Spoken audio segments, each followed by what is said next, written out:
Nutrition and liver disease.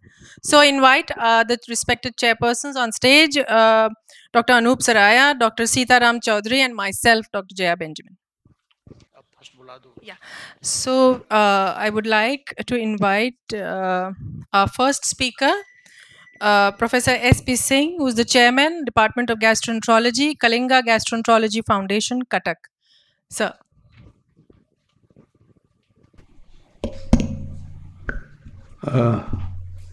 Respected chairpersons, ladies and gentlemen. I have been asked to speak on nutritional support in alcohol-related liver disease, rationale and efficacy. Echo हो रहा है ना? Echo हो रहा है शायद. ठीक है. This is the outline. First, we'll speak on burden, then rationale of nutritional support in ALD, then efficacy, and then take homes. Problem इसमें. एक को बंद कर दिया. I begin with a brief note on the burden of the problem, and as you all know, it's a myth that Hep B is the #1 cause of cirrhosis in India. It's not cirrhosis; it's alcohol. This was our rejoinder to the review article published in JHEP, which mentioned Hep B as the #1 cause. And we clearly showed that almost from 50% to, in some places, it's 90% actually, alcohol is the cause of cirrhosis, hospitalized cirrhosis patients. Then we looked at, actually a lot of talk is going on that, NAFLD has become the #1 cause, it's the #1 cause of everything, NASH or MASH, whatever you may call it. So we looked at the data coming, this is the meta-analysis. This again showed that alcohol was the cause of 4 out of 10 patients of cirrhosis. Alcohol is the etiology. And we looked at this around 15 years of hospitalized cirrhotic patients in Cuttack, Orissa, coastal Orissa. That is the major center for in the coastal region. And this is what we found, that there is a gradual increase, dramatic increase in the prevalence of alcohol-related cirrhosis. And 2/3 of cirrhotics, it's due to alcohol. And this is the graph. You can see the blue dots, squares. It is gradually going up, up and up.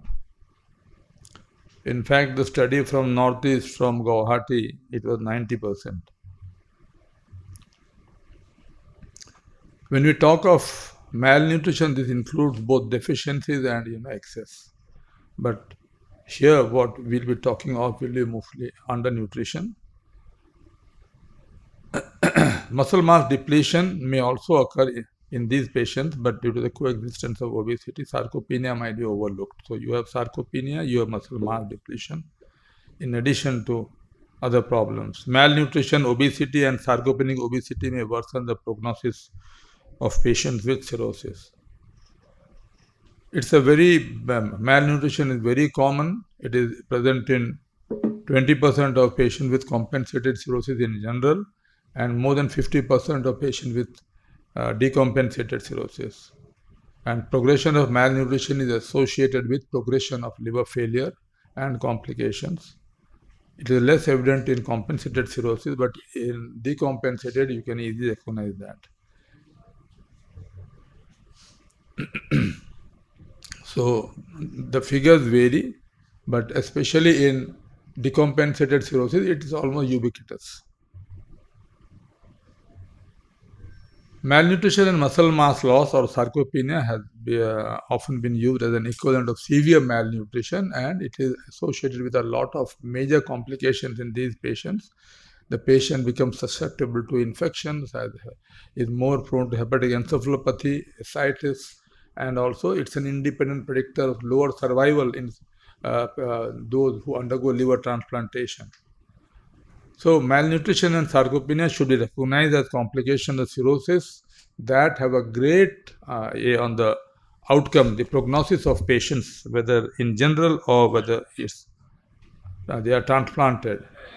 And the relation between malnutrition, cirrhosis complications, transplantation it's a vicious cycle. The decompensation leads to malnutrition, sarcopenia, and then that goes on to patient develop encephalopathy, and then it goes on. And as I've already mentioned, I won't repeat that you have more complications, less survival. The various reasons which are responsible for malnutrition in these patients include the uh, the milieu of direct ethanol toxicity, lipid peroxidation, stress, and changes in gut microbiota, immune response activation, which are responsible for various nutritional problems, including glucose intolerance, dyslipidemia, obesity, protein energy malnutrition, vitamins and trace element deficiency, in addition to the major thing, which is they have low appetite, they are unable to take food. And this reduced appetite, as I mentioned earlier, these are the basic reasons. You have increased level of TNF alpha, interleukins and leptins. You have upregulation of inflammation. Besides, you have the physical discomfort, which is associated with various complications of cirrhosis, the loss of food desire and low mood. Then you have intestinal dysfunction and malabsorption, which is due to the epithelial damage and loss of epithelial cell barrier, small intestinal bacterial overgrowth, delayed gastric emptying, and pancreatic insufficiency in these patients, which is associated. Besides, hypermetabolic state, a negative nitrogen balance, empty calories from alcohol, bacterial translocation, endotoxemia, sympathetic nervous system activation, hyperactivation rather. It's the hypercatabolic state, and the thermal energy loss with ascites. So you have impaired energy metabolism and increased losses of energy. Now, sarcopenia, which occurs in patients with alcoholic liver disease, it is more marked in these patients of chronic liver disease due to where the etiology is alcohol. It is due to multiple reasons. Professor Saraswati is going to talk in details about this. You have, and this cartoon just shows the various pathways involved in the causation of sarcopenia in these patients. Besides, if the alcohol has an effect on all different various nutrients, these include carbohydrate, proteins, lipids, thiamines, folate, vitamin A, vitamin C, zinc, magnesium, and this can result in I won't go into details of all this. This can result in hypoglycemia or even hypoglycemia, hyperlactemia, delayed paradoxical hypoglycemic states, muscle wasting, myopathies, increased accumulation of triglycerides, macrocytic anemia, muscle dysfunction, xerophthalia, night blindness, and so on and so forth due to various deficiencies. So basically, all patients with ALD, they must be subjected to nutritional screening. And I mean, there is no doubt in patients who are decompensated. They are obviously, it's very clear that they will be having quite severe nutritional deficiency. But also in patients who do not have, who suffer from AUD, these are also patients in whom they should undergo screening. This is basically this is the INASL algorithm, which shows that once if you have cirrhosis or advanced chronic liver disease, then if you have child's C or child A or B cirrhosis, now these patients are at high risk, and if they're underweight, especially if they're underweight.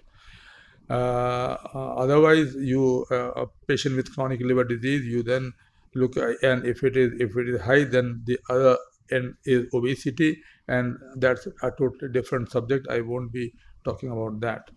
So this is and then the most important thing in these patients is that you must assess frailty sarcopenia, and because you have to tackle that. There are various methods to assess them. This includes doing a CT scan to measure the muscle area at L3, and you may do, if you have available, you may do a DEXA scan or a BIA if no fluid retention. Besides a detailed nutritional assessment, for this we need an expert dietitian. Then there are various methods, which includes the most common one is subjective global assessment or SGA. The other is the Royal Free Hospital Global Assessment, which is often used, and INASL basically promotes the RFSGA. Now, the nutritional management principles in cirrhosis, the energy and protein requirements. I'll just speak briefly on this. Cirrhosis is a state of accelerated starvation characterized by rapid post-absorptive physiology and reduced respiratory quotient. Protein synthesis is decreased and gluconeogenesis from amino acids is increased, necessitating proteolysis, which contributes to sarcopenia. This is one of the factors which leads to sarcopenia. And then you have energy supply needs to balance the total energy expenditure. And most interventions aim for at least 35 kilocalories per kilogram a day. So the recommendations are, these are basically INASL recommendation. Performance of nutritional counseling in patients with malnutrition. Counseling is very important.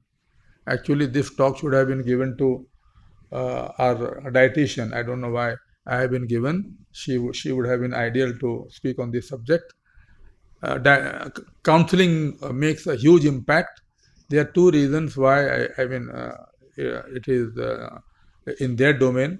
As clinicians, we hardly, at least I can say, I hardly get any time to spend on counseling. I don't have any time. So this is basically the job of a good dietitian, and one has to work in tandem with a dietitian who should be very good at counseling, besides the other aspects of dietetics. Optimal daily energy intake should not be lower than recommended 35 kilocalories per kg actual body weight per day in non-obese individuals. And the optimal daily protein intake should not be lower than the recommended 1.2 to or say 1.5 grams per kg actual body weight per day. And ideally one should have frequent small meals, especially early breakfast and late in the evening. I've already touched upon this, and we need to also keep in mind that in addition to this, we need to supplement these patients with vitamins and minerals, because invariably these deficiencies are there whether you are able to pick them up or not. Some practical advice for patients. Healthy eating of a variety of foods is advisable for all patients. With the exception of alcohol, virtually no food damages the liver and is genuinely contraindicated in patients with chronic liver disease. They should have, because already they have poor appetite, they have poor ear, and then if you restrict their food to the do's and don'ts, if you do too much of them, then nutrition suffers further. In most cases, eating adequate calories and protein is much more important than avoiding specific types of food. It is important that patients have a good varied diet that they enjoy. Food intake should be split: 3 main meals, breakfast, lunch and dinner, with 3 snacks, mid-morning, mid-afternoon and late evening. Late evening snacks are very important. Fruits and vegetables should always be included in the diet, and salt should be, of course, restricted. Patients should report reduced food intake as a result of this advice to that. If they have any problem regarding poor intake, they should immediately consult the doctor, dietitian. They should be advised for that. Some patients with liver disease may have hepatic encephalopathy. They may tolerate animal proteins less well than vegetable and dairy proteins. So patients should always consult a doctor or dietitian before altering their protein intake. Patients with concomitant disease may require dietary adjustments. Patients should report any coexisting condition or previous dietary advice. And once again, a reduction in total protein intake is not generally advisable in cirrhosis. A lot of practitioners, they do this. Approach to sarcopenia. The skeletal muscle mass is the largest protein store in the body, and it depends on the age, gender, ethnicity, severity, etiology of liver disease. Adequate calorie and protein intake can be difficult to achieve in malnourished patients with sarcopenia and advanced liver disease. Despite potential adverse effects, the combination of resistance and endurance exercise is likely to be appropriate and beneficial. I've already spoken about micronutrients.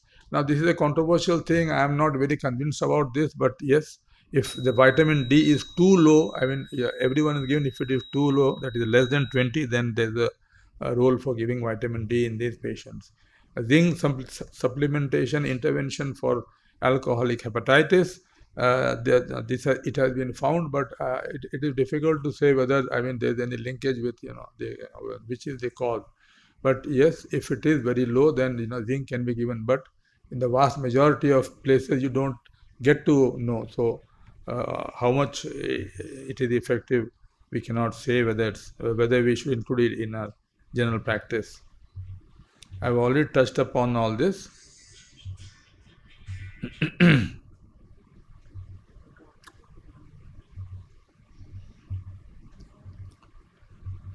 So with this, I just again want to come to that basic thing, that nutritional counseling in patient with alcoholic liver disease is very important.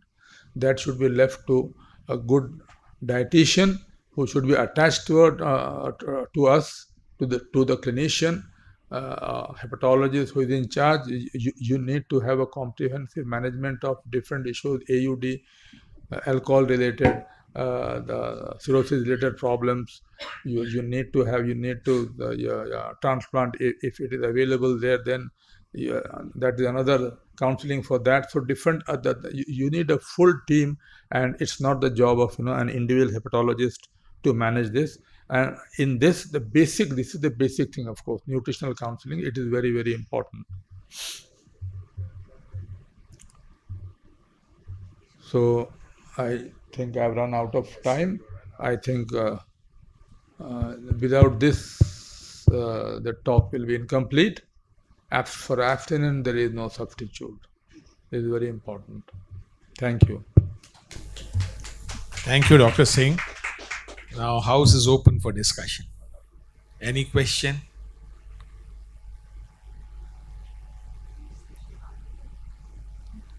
Okay.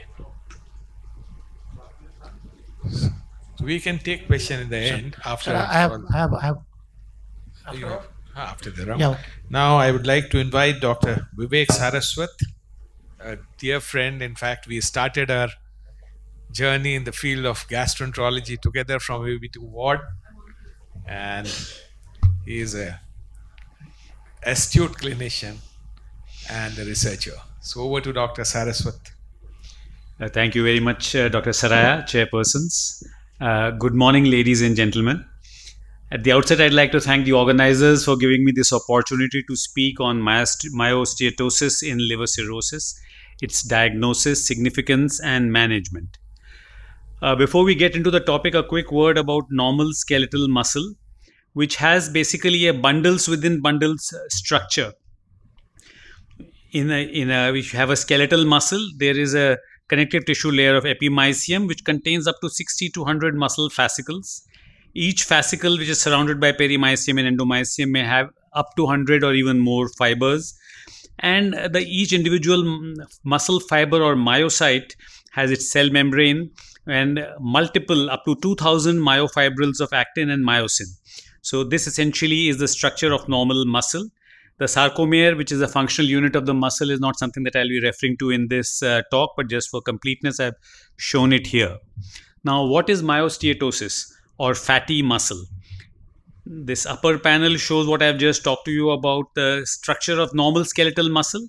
And when there is increased fat within or around the muscle, we call it myosteatosis. If this fat happens to be within the myocyte or is intramyocellular in the form of lipid droplets, it is called intramyocellular lipids, IMCL. And this is present within the myocyte.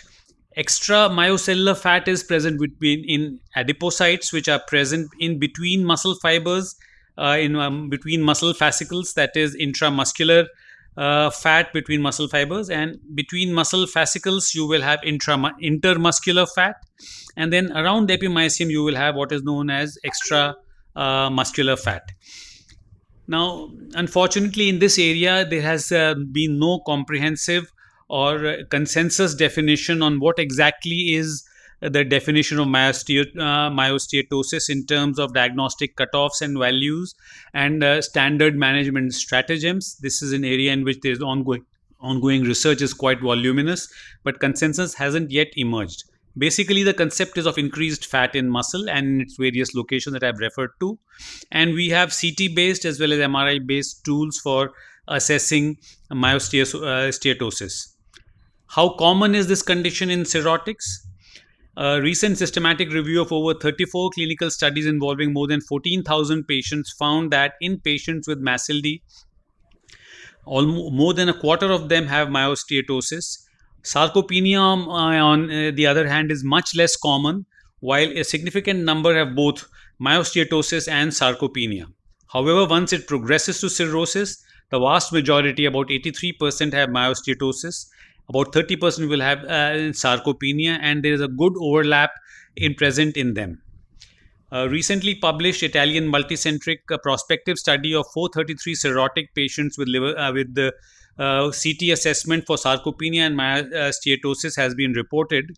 They've also looked at the 1-year cumulated incidence of mortality in this study.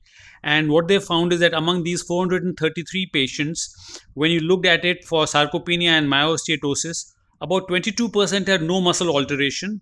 Only about 8% had isolated sarcopenia, while 31% had both sarcopenia and myosteatosis. And the larger fraction, 38%, had myosteatosis alone.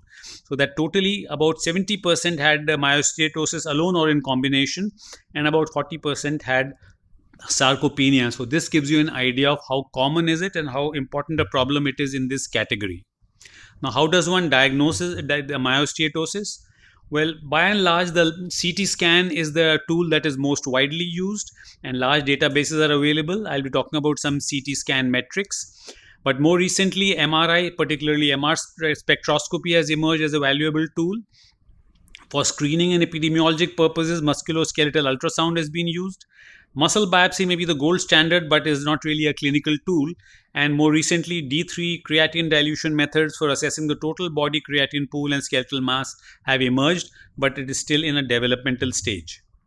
Now, the CT scan metrics for myosteatosis basically deal with average muscle density as expressed as Hounsfield units on CT scans, and the lower attenuation value suggests the higher is the lipid content. However, cutoffs have been variable depending on the CT protocols used, and it is the group of cancer patients in whom myosteatosis has been studied at large numbers and cutoffs have been laid down. A mean attenuation value of less than 41 HU with a BMI of less than 25 kg per square meter is taken to diagnose myosteatosis, while if the BMI is more than 25, the cutoff is less than 33 HU, by which you diagnose myosteatosis. More recently, Korean workers have come out with the metrics on single CT scan images at the L3 or L4 level, which basically look at the total abdominal muscle area, the normal attenuation and the low attenuation muscle areas, and I've used this to derive a NAMA-TAMA index, which is independent of enhancement differences between various CT protocols and is likely to become used more widely, although it's only recently appeared in literature. So basically what they do at that, when you look at the L3 skeletal muscle and muscle quality, you're looking at the paraspinal muscles and the abdominal wall muscles, and these cutoffs now minus 190 to minus 30 units basically indicate inter or intramuscular adipose tissue. Low attenuation muscle is the blue, minus 29 to plus 29, while 30 to 150 HU is the normal attenuation muscle area, and the distribution can be seen on this slice. And from this, skeletal muscle area and total abdominal muscle area have been defined. So using these metrics in a very large Korean population of about 13,000 men and about 8,000 women in between ages of 20 to 88, these parametrics decade-wise have been developed, and it is clear that normal attenuation muscle area gradually decreases as the age advances, while the intermuscular adipose tissue and the low attenuation muscle areas progressively increase. And using these metrics, these workers have suggested cutoff points for class 1 myosteatosis at 73%, that is a t-score more than -2 but less than -1, and class 2 myosteatosis, the cutoff is 66% for a t-score of less than -2. However, these numbers need to be replicated in other populations around the world, which need to derive their own cutoff indices, but likely this will be a metric that will be more widely used in future. Using this, the Koreans have shown their prevalence of myosteatosis in their population. The males show are in the blue bars and the female frequencies are shown in the pink bars. And as you can see, class 1 myosteatosis was 16.6% in men and 21.6% in women, while class 2 was about 9% in men and more than 20% in women. However, in the older age groups above 60 years, there is a significant increase in above 45%, and as each decade goes by, it reaches almost 90% in people in their 9th decade in women and beyond the age of 50.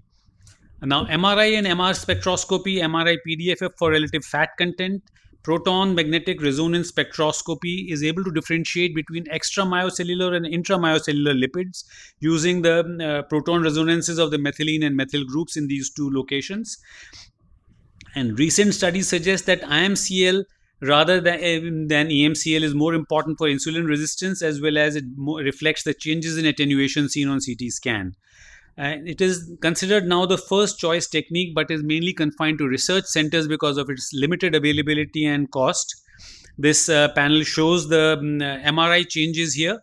And if you look at the MR spectroscopy, the component of the extramyocellular and intramyocellular lipids is significantly increased in patients with lipodystrophy compared to normal controls. And this appears to be a promising tool, and based on which gold standards are likely to be established. Of the various modalities that are used for diagnosing myosteatosis, there are various pros and cons that are self-evident. While CT is most widely used, there is a radiation involved. It can be used opportunistically, but it is not widely available. MR spectroscopy may be the gold standard, but has very limited availability. It can differentiate IMCL and EMCL. Peripheral quantitative CTs and quantitative ultrasounds again have limited applications. Only axial sites can be studied here, and measurements are not standardized. There is subjective variation in ultrasound, though it can be portable and it can be used at the community level. So these modalities still need further development. Now, what is the impact of myosteatosis in individuals? This can be in various areas. There are metabolic consequences, and I'll be basically referring to its role in the development of MASLD. However, insulin resistance and diabetes, cardiovascular diseases are important other consequences. Biomedical, mechanical consequences of poor muscle function. Overall, a contribution to increased mortality and poor outcomes after liver transplant and in oncologic patients can all be attributed to myosteatosis. Interestingly, myosteatosis can be quite common and is a major contributor to progression in early MASLD. So, in fact, it can predispose to the development of steatohepatitis and fibrosis progression. In this study of biopsy-proven NAFLD, 338 patients stratified into no or moderate myosteatosis and severe myosteatosis. There was a higher prevalence of severe myosteatosis in those who had early NASH, that is non-fibrotic NASH, and to the tune of an odds ratio of more than 2.45. Longitudinal follow-up with FibroScan showed an increased risk, almost an hazard ratio of 2.5 for progression of liver fibrosis in these early MASH groups, showing that it can be a major contributor in the progression of liver disease. Similarly, its impact on mortality has been studied in the same Italian multicentric study that I had referred to earlier. And looking at different quality, the mortality in different grades of muscle damage or dysfunction, what they found was that their primary endpoint, which was a 1-year cumulative incidence of mortality, was more than twofold higher in those with either isolated myosteatosis or those with sarcopenia and myosteatosis as compared to those with normal muscles and isolated sarcopenia. And among the secondary endpoints, which was basically normal muscle versus these other three groups, the adjusted ratios for death, for hospitalization, for liver decompensation were greater in those who had sarcopenia or sarcopenia with myosteatosis. So, sarcopenia is closely associated with myosteatosis and cirrhosis, and this combination is an independent predictor for worse outcomes amongst cirrhotics. Now, its impact after liver transplantation can be seen from this systematic review and meta-analysis of over 13 studies in 3,300 patients on long-term outcomes and on perioperative outcomes. An increased mortality risk with a hazard ratio of over 1.7 was seen in patients who had myelofibrosis at the time of undergoing liver transplantation. Similarly, overall survival at 1 year, at 3 years, and at 5 years was significantly poorer or lower in those who had myelofibrosis at the time of liver transplantation. Similarly, perioperative outcomes, that is, post-operative complications, 90-day mortality, early allograft dysfunction, ICU stays and hospital stays, were all worse in those who had myelofibrosis at the time of transplantation. So, do we have any management strategies as of now for myelofibrosis? Well, as of now, therapeutic options for myelofibrosis, that is the standard nutrition and exercise interventions, and maybe very soon we might have, but not just as yet, pharmacologic interventions are available. However, most of these studies have looked at the role of sarcopenia and have only in limited numbers provided data on associated myelofibrosis. Among nutritional interventions, one study that has looked at hypocaloric diets, which is the standard approach for weight loss, but also involves some amount of muscle loss, something like 15 to 20% caloric deficit achieved daily. However, it was shown to reduce the intramuscular adipose tissue and improve muscle quality. Similarly, the paleo diet given over a 12-week period in obese diabetic patients resulted in reduction of intramyocellular lipids by 40% in the soleus muscle in the calf, and weight reduction and weight loss led to reduction of intramuscular adipose tissue in the thigh, which resulted in improved physical functioning. There has been some interest in leucine-enriched branched-chain amino acids for skeletal muscle dysfunction in liver cirrhosis. As we all know, skeletal muscle autophagic proteolysis and myostatin expression is significantly increased and contributes to anabolic resistance. Myostatin, of course, we know is an inhibitor of protein synthesis. In a proof of concept study that Dashrathi and co-workers published, in which muscle biopsies were done before and after an oral dose of leucine-enriched BCAA, the fasting skeletal muscle showed increased myostatin expression, impaired mTOR signaling, and increased autophagy. And following this leucine-enriched intake, while there was no change in myostatin, but mTOR signaling, autophagy measures, and GCN2 activation were significantly reversed in cirrhotic muscle.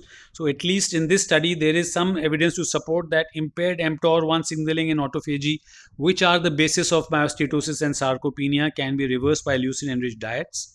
And accordingly, there have been studies on beta-hydroxy beta-methyl butyrate, which is a metabolite of leucine, has been shown to reduce muscle breakdown and promote muscle protein synthesis by stimulating the mTOR pathway. An increase in lean muscle mass, strength and performance, as well as reduction in inflammation and improvement in muscle quality has been shown in various studies. Recently, a meta-analysis of over 21 RCTs, last couple of slides, involving 1900 patients above 50 years with MASLD, found that HM oral supplementation improved muscle mass, muscle strength, and muscle function at a dose of 3 grams per day for 12 weeks or more. And a smaller meta-analysis also showed some improvement in muscle performance. Exercise interventions are the mainstay in patients with sarcopenia and liver cirrhosis, as well as myelofibrosis.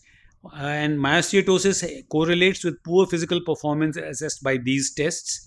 And this meta-analysis, in which exercise interventions were used, found reduced lipid infiltration and improvement in muscle attenuation coefficients following regular exercise, which was either aerobic or concurrent aerobic and resistance exercises, which decreased fat infiltration.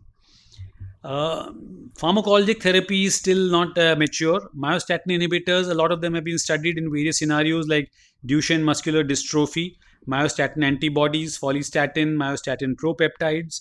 And one myostatin inhibitor, a phase 2 trial in sarcopenia patients, did show some increased appendicular lean mass and improvement in muscle power, but no subsequent phase 3 study has been published, and it is still not ready for clinical use.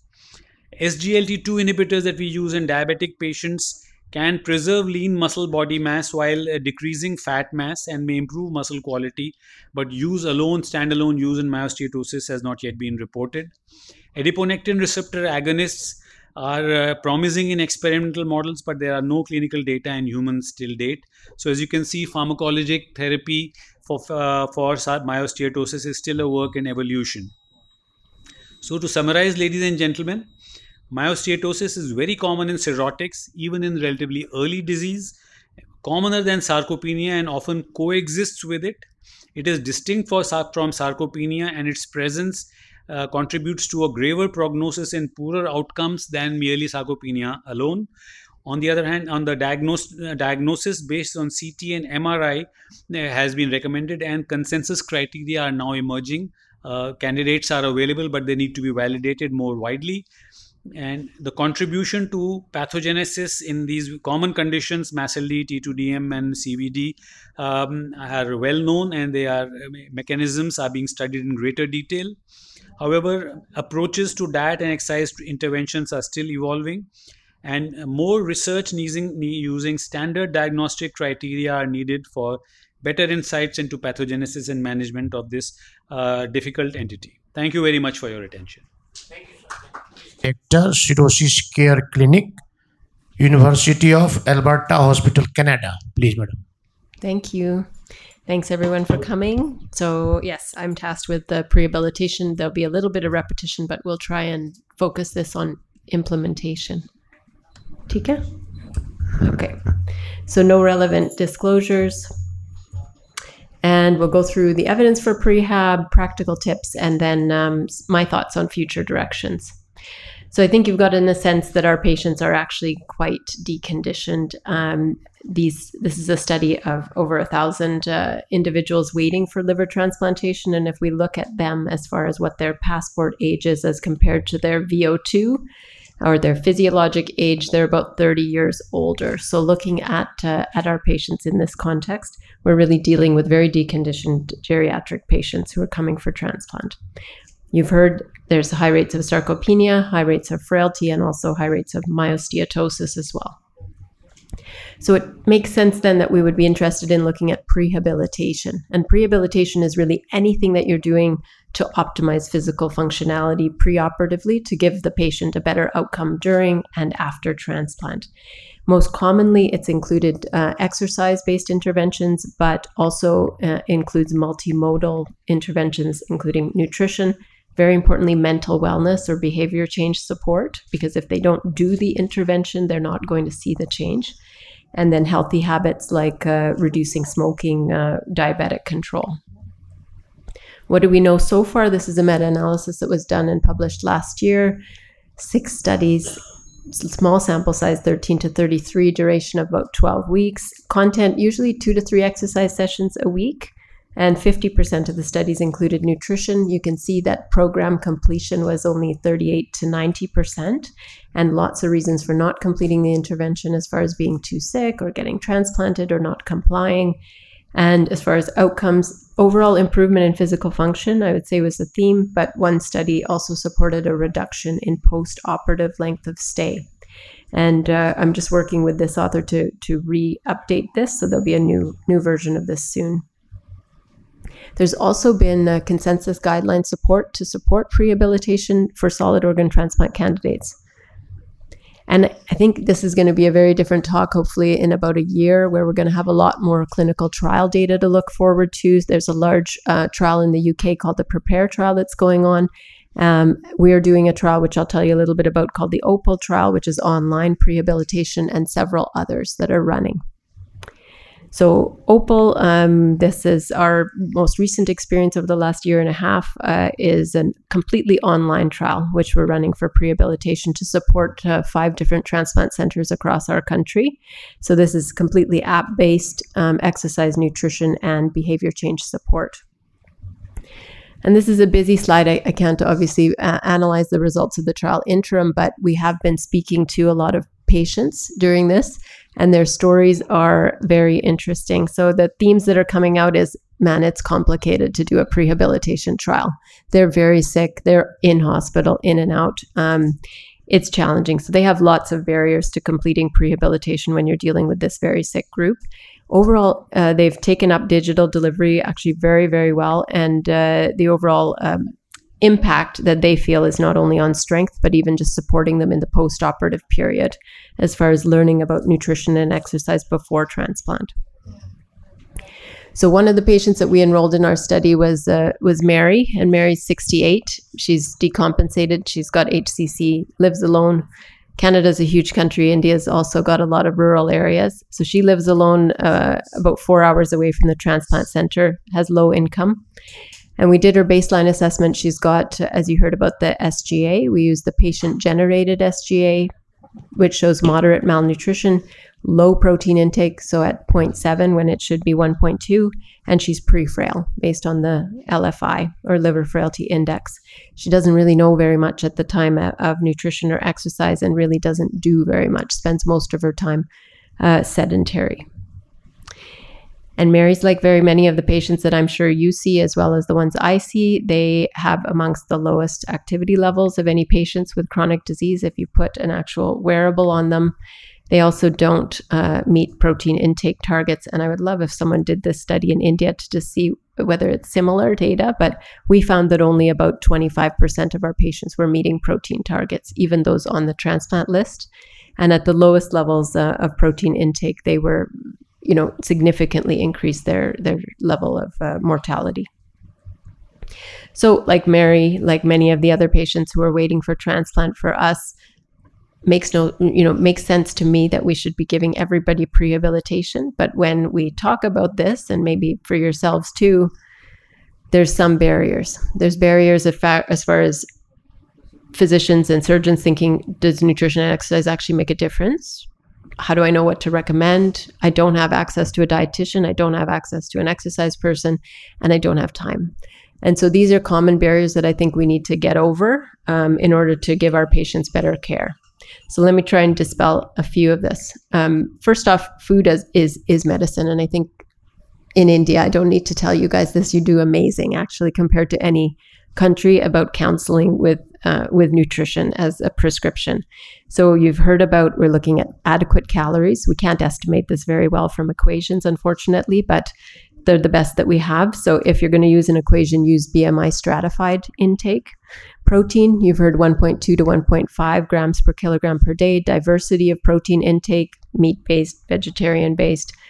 Timing, you've heard about the accelerated starvation. And then branched chain amino acids, I would say the jury's out on these. Doesn't matter. You can definitely use them. They're not going to cause harm. There was a recent study in APT by Penelope Hay and group that showed that actually it didn't improve sarcopenia in the RCT that they did. But again, no harm to using them. And we've shown in multiple studies, multiple authors have shown increased muscle mass, reduced hepatic encephalopathy, and increased quality of life with nutrition. And Dr. Taneja's here. His study, I think, is one of the best as far as looking at home-based intensive nutrition therapy in a group of patients who are quite sick, so 35% child PUC. And this, again, speaking to the importance of dietary counseling. This was really a dietary counseling study. And what they found was with 6 months of that significant improvements in the liver frailty index. So what about patients who are even sicker and maybe need more tailored support above dietary counseling alone? And this is a group that looked at 55 patients. These patients were all on the transplant waiting list, subjective global assessment C, so severely malnourished and low hand grip strength. And they randomized them to getting dietitian counseling alone versus dietitian counseling plus putting nocturnal NG feeds in. Average duration of 2 months. And what did they find? They found in the group that got the NG feeds, in addition to the dietary counseling, increase in hand grip strength by 20%, which is actually quite significant. Improvements in protein intake, mid-arm muscle circumference, and importantly, immune function as well, as measured by the quantiferon analysis. They did have tube-related complications in almost half of their patients, but overall, this didn't lead to significant discontinuation. So again, this more intensive support based on where the patient's status is. Exercise is medicine, and for those of you who were at the lake this morning, it was an excellent walk. But for us and for our patients, I think this is a magic pill. It has many central adaptations, both looking at cardiopulmonary wise, but also peripherally. So reducing myosteatosis, as you heard, improving mitochondrial function, improving brain function as well, reducing hepatic venous pressure gradient, improving bone strength. We know that exercise and nutrition are like a married couple, okay, that get along. And so exercise actually is like a key to reducing anabolic resistance, and it's one of the most important ones. So it facilitates anabolism and protein uptake. Exercise with all the GLPs and with the obesity that we're dealing with is also really important, especially the resistance exercise, because when you're getting your patients to lose weight, they're going to lose fat and they're going to lose muscle. So really, really important that we give resistance exercise alongside any kind of weight loss intervention pre-transplant as well. So there's been several exercise studies done. Again, we know we can change VO2 in our patients. If they exercise, we can do it. We can increase their 6-minute walk test distance. We can increase their muscle mass. We can improve their quality of life. I think the challenge is, how do we get adherence to our exercise interventions? And so there's been several studies looking at different strategies. This was an interesting one, a randomized controlled trial, just a small study of 30 patients. And what they did is they gave financial incentives to half of the group. So for people, when they met their step count, they got money. And so that actually did improve the step count. It was higher in the patients who were getting money versus the patients who weren't. And obviously various strategies that can be looked at here. Okay, so some of you are maybe single practitioners. Some of you have the advantage of having a dietitian, exercise professional, psychologist. Maybe what can you actually do? And you've heard some of this already. I'll give you some of our tips. You may not have electronic medical records in your hospitals, but I think this kind of standardized approach and having it on your problem list, both as an inpatient and an outpatient, this is what we do. This is our outpatient clinic letter. Complications of cirrhosis, yes, but right below it, nutrition, exercise, palliative care, goals of care, all of those things need to be looked at as well equally. For nutrition, there's no excuse to not give your patients some educational handout, and you must have some at your own hospital, or else you can use information online. And then think about every patient really who's going for transplant needs a dietitian to see them, period. But you can tailor the dietitian support, like you saw with that enteral nutrition in the most severe. But also, for example, in our OPAL study, what we're doing is people who are PGSG-A or more well-nourished, they get less frequent protein powder. They get 3 days a week, versus the ones who are more severely, they get it every day and they get more intensive nutrition follow-up. So again, makes sense, personalizing the degree of support. Exercise as well, both aerobic and resistance training are important. Just getting your patients to walk like 10 minutes a day, making sure they're not at significant fall risk. If they are, making sure they have some kind of a gait aid. I remember Dr. Bajaj talking to me about his patients who were exercising and then fell without a gait aid. How hard should they walk or exercise? Using the talk test, meaning they should be able to still talk to each other, but they should feel short of breath. We want them at that exertion. And then resistance training doesn't need to be fancy. The patients don't need to get weights. You can use whatever rice or milk or whatever they have at home, just home items. Lifting them, literally sitting and standing on a chair will be good. Climbing stairs if they have it. So doing that 2 to 3 times a week. If you don't have educational information, look at cirrhosiscare.ca. It's got lots of exercises, lots of nutritional handouts. There's translation into different languages, and you're welcome to take anything that you want off of there. What is the future of prehab? So this is just myself visioning this. I think this is going to become universal. Like, we're going to have to start to do this and support our patients as we recognize the importance of this. But I do think it's going to need to be personalized, and we're going to need to measure at baseline where their deficits are so that we can tailor our interventions to the needs of the patient. It's very important that we go beyond just exercise into nutrition and mental health support to support their adherence. And I think it's going to need a flexible delivery style. I think the future is also going to be showing us a lot of the data from those ongoing trials, but we have to remember that it can't just stop at prehab. We have to do things perioperatively and post-transplant as well. So perioperatively, I would love to see, sorry, I don't have a pointer, but I would love to see more research in that perioperative space around enhanced recovery after surgery principles. So carbohydrate loading patients, feeding them very quickly after transplant if there's no contraindications. That would be great in our liver transplant patients to show. And then longer term post-op, when they've got all of that post-operative sarcopenic obesity that's happening still, the journey isn't over once we transplant them. And then lastly, I think digital health is going to play a really increasing role, both for the fact that we'll be able to scale out our interventions to many more people, but also we'll be able to use things like wearables to track how they're actually doing and give them motivation. And I pulled this because many people will say, oh, yeah, no, India doesn't have a lot of mobile phones. They do. Actually, look at this poorest income quintile. In men, 84% have a mobile phone, even in the poorest group. So what happened to Mary? She actually was randomized to online prehabilitation, and she loved it as a 68-year-old woman. And really, in her little small town, she rocked it, and she's been doing really well post-transplant, excellent function. So in conclusion, there's growing evidence. I think there's going to be a lot more coming with the big RCTs that are going on, that we should be doing routine prehabilitation. At a minimum, all of your patients need education. As an ideal, you need a multidisciplinary team, which has a dietitian and some exercise support. And I think we'll learn that digital prehab is going to play an increasing role. So thank you very much. Thank you very much, Dr. Punita. I have a flight to catch, and sorry if I can just take up a quick question with you.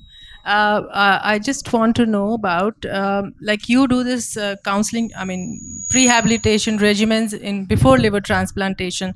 So what do you suggest about the late child B and child C patients who are undergoing liver transplantation? Do you see any benefits of physical rehabilitation in them? Yeah, we do. And I think that's what we're going to see in these studies. But Sunil's study showed that even in that group where a third were child Pu-C, right, you can shift their frailty. So I do think that we need to not expect that they're going to be doing the same kind of intervention, but even low amounts of physical activity and resistance training that's tailored to their particular physical function status wherever they are able to do, and gradually increasing it. I do think that will help. Thank you.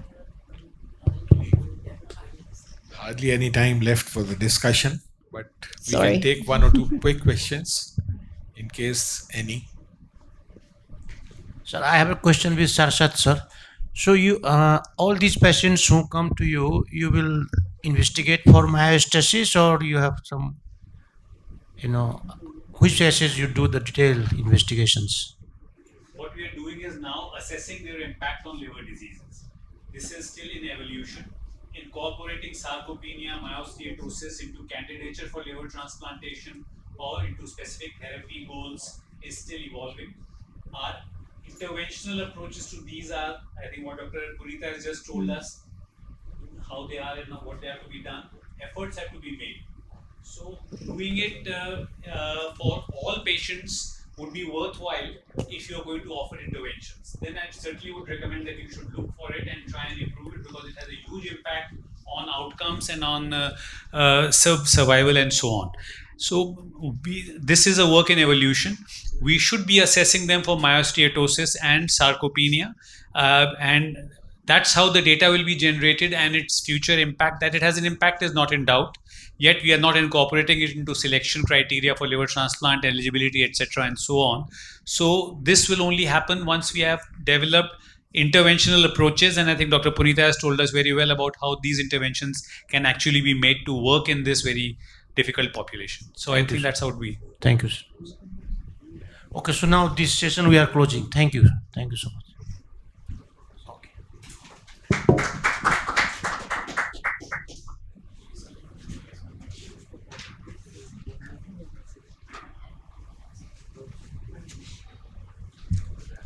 we invite the chairpersons and speakers for a group photo.